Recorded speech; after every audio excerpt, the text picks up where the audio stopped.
کون دیتا ہے دینے کو منہ چاہیے، دینے والا ہے سچا ہمارا نبی۔ حیدر کرار رضی اللہ تعالیٰ عنہ ان کی ذات کو لے کر اور حضرت امیر معاویہ کی ذات کو لے کر ٹکراتے ہیں اور سنیوں کے عقیدے کو خراب کرنے کی کوشش کرتے ہیں، سنیوں کے عقیدوں کو خراب کرنے کی کوشش کرتے ہیں۔ ایک طرف حضرت علی اور حضرت معاویہ، جنگیں ہوئی ہیں ان کے درمیان، لیکن وہ اجتہادی خطائیں تھیں، اس وقت جو حالات تھے اس کی وجہ سے ہو گئی آپس میں، لیکن دونوں صحابی رسول ہیں۔ سنی یہ مانتا ہے کہ دونوں صحابی رسول ہیں۔ حضرت امیر معاویہ کی شان میں بھی کہو گے تو ایمان ہاتھ سے جائے گا، کیونکہ ان کے لیے بھی حدیثیں آئی ہیں۔ اور حضرت علی کرم اللہ وجہہ الکریم وہ تو داماد رسول ہیں، رسول کریم صلی اللہ تعالیٰ علیہ وسلم کے جانثار صحابہ اس وقت کھڑے ہوئے ہیں جب کوئی نہیں تھا۔ حضرت علی رضی اللہ تعالیٰ عنہ کی فضیلت بیان سے باہر ہے، ان کی شان میں ایک جملہ بھی نہیں کہہ سکتے، ان کی شان میں بھی نہیں۔ جو ان کے ساتھ معاملات ہوئے، مجھے حیرت ہوتی ہے، گلی نکڑ میں گھومنے والا نوجوان واٹس ایپ میں، فیس بک میں مناظرے کر رہا ہے، معاویہ باغی تھے، علی حق پر تھے، ظالم فیصلہ وہ کرے گا جو ان دونوں سے بڑا ہوگا۔ بات صحیح ہے؟ حضرت امیر معاویہ ہوں، حضرت علی کرم اللہ وجہہ الکریم ہوں، ان دونوں کا اگر فیصلہ آئے تو کون فیصلہ کرے گا؟ جو ان دونوں سے بڑا ہوگا، وہ محمد رسول اللہ کی ذات ہے، میرے آقا صلی اللہ علیہ وسلم کی ذات ہے اور اللہ رب العزت ہے۔ ان دونوں کے اگر آپسی کچھ معاملات تھے بھی تو تو کون سا چوہا ہے جو ان کے بارے میں اپنی رائے دیتا ہے؟ ہاں، بعض وہ ہیں خارجی کسے کہتے ہیں جو حضرت علی کی شان میں بکواس کرتے ہیں، یہ ظالم یزیدی ہیں، آج بھی ہیں ان کی اولاد میں کچھ لوگ، اولاد کا مطلب ان کے جانشین ہیں، اس علم کو اٹھائے ہوئے ہیں جو یزید اٹھایا ہوا تھا، وہ حضرت علی کے خلاف بھونکتے ہیں۔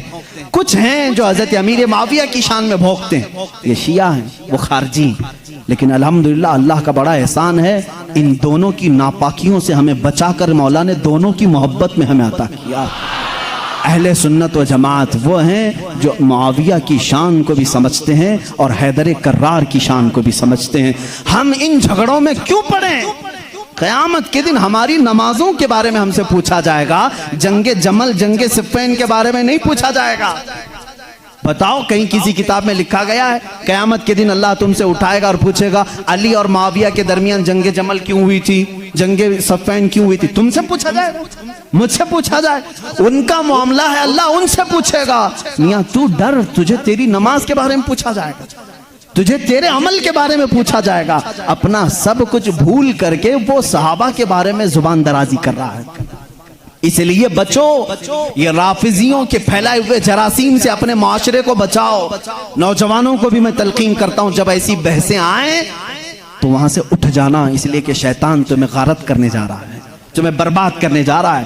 ایسے جھوٹے اور جعلی پیر بھی آئے ہیں جو اہل بیت کی محبت کا راگ الاپتے ہیں، لیکن ان کے اندر علی کی محبت اتنی نہیں بلکہ معاویہ کی دشمنی کوٹ کوٹ کے بری۔ وہ صرف یہ چاہتے ہیں کہ حضرت امیر معاویہ کو کافر ثابت کر دیں، باغی ثابت کر دیں، بھولے بھالے مسلمانوں کو یوں بتائیں دیکھو یزید ان کا بیٹا تھا، حسین کو قتل کیا، بیٹے نے کیا تو کیا ہوا؟ حضرت نوح علیہ السلام کا بیٹا بھی کافر نکلا، کیا اللہ کے نبی کو تانا دو گے؟ ابو جہل دشمن رسول تھا لیکن بیٹے اکرمہ صحابی رسول تھے۔